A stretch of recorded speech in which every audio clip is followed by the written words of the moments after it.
Thank you all for your time in coming today and for your efforts that you've put into your testimony. I want to thank Ms. Pletka as well, in particular, for her defense of freedom. I don't know if you consider yourself a neocon or not. I am quite sure that you're not a socialist who grew up in New York City in the 1940s and 1950s, which some of the historically limited knowledge colleagues of ours might not know is the original term for neoconservatives. I could call you a Reagan Republican, or I could call you a Truman Democrat or a Kennedy Democrat. But I'll just let you define yourself as you choose. I'm worried that the two most likely outcomes in Syria right now are both highly unacceptable to the West and the United States. Assad remaining in power, or a al-Nusra-led rebel front toppling Assad and taking power. Could we just go down the row and get your assessment of which one of those two is more likely and which one would be worse for U.S. and Western interests? Mr. Badran. Thank you so much. The idea of no good guys in Syria, I think, is unhelpful. In the past, the United States, in World War II, No, I am aware that there are good guys, and I wish that we had supported the good guys earlier. Right. But given the state of play right now, in terms of strategic prioritization, I think the defeat of Assad and all the structures of Iranian influence in Syria is the top priority. Then you develop another strategy to mitigate against whatever other undesirables that can emerge. I do believe that the inherent fissures in Syria's Sunni community, its regionalism and its internal divisions, are going to mitigate against the ability of Nusra to take over in the sense that we consider it would. Is that assessment where the Gulf states stand? Let's topple Syria, let's deal Iran a blow, and we'll worry about what happens afterwards? Yes, sir, and I think that they also have their own channels, not to al-Nusra. They have a multiple, to the tribes, to businessmen, and so on and so forth, that I think to just sort of condense everything to Jabhat al-Nusra is misleading. Ms. Pletka, what's more likely, what's worse? First, Mr. Cotton, thank you. I'd like to refer to myself as an American. What's worse is clearly Assad's return to power. I think that the balance has tipped slightly toward him in the last few weeks, and that's very worrisome. The problem is that I think that the premise that many bring to this is that somehow we can get back to status quo ante. Assad looks a lot better now that we see what the possible outcome is. And the answer is there's never going to be another solid Syria under Assad, whether you liked it or not.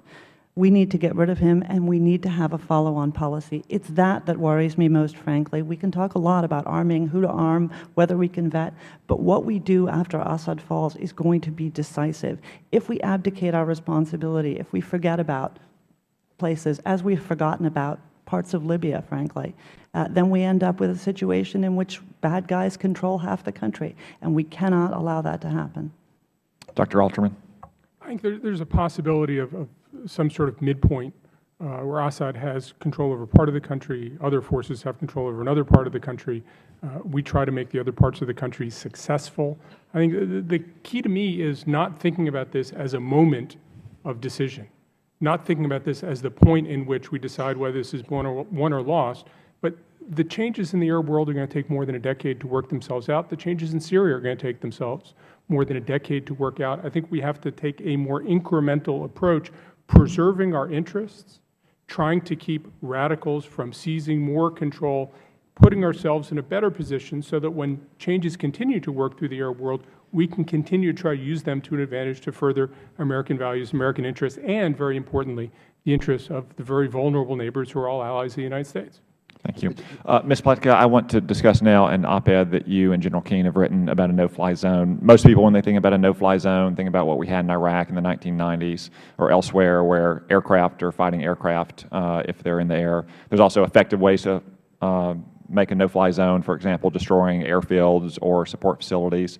Can you estimate how many airfields Syria has today? Not a precise number, but are we talking dozens, scores, hundreds? I think the total is 25 or so, but a lot of them are decommissioned. A lot of them are outside the control of the Assad regime. There's 25 airfields in all of Syria. Between civilian and military, something approximately around that number. But a lot of them are in the east and the north of the country. They've fallen outside the regime's control or have been decommissioned even in the past. And so 25, even if let's say it was 50, that's both airfields that Syria's fixed-wing aircraft would have to use, but also any fixed-wing aircraft coming in from Iran for resupply as well. As well as Russia. As well as Russia. And can you estimate if it would take the United States military with our NATO allies minutes or hours to destroy those airfields? I never want to put myself forward as a military expert. You of all people should know that I'm not one.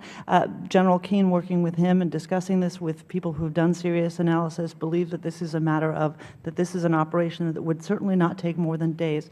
But we need to underscore that the Syrians will be able to repair these airfields. This is something we will need to keep at. If we make a commitment, we will need to keep at it. It won't be cost-free, and we do have the best capabilities in the region. Yes, the Arab League should join us. Yes, NATO, especially Turkey, should join us. At the end of the day, however, we do still, at this moment, have the best capabilities. The gentleman's time has expired. Thank you all for your time and your insights.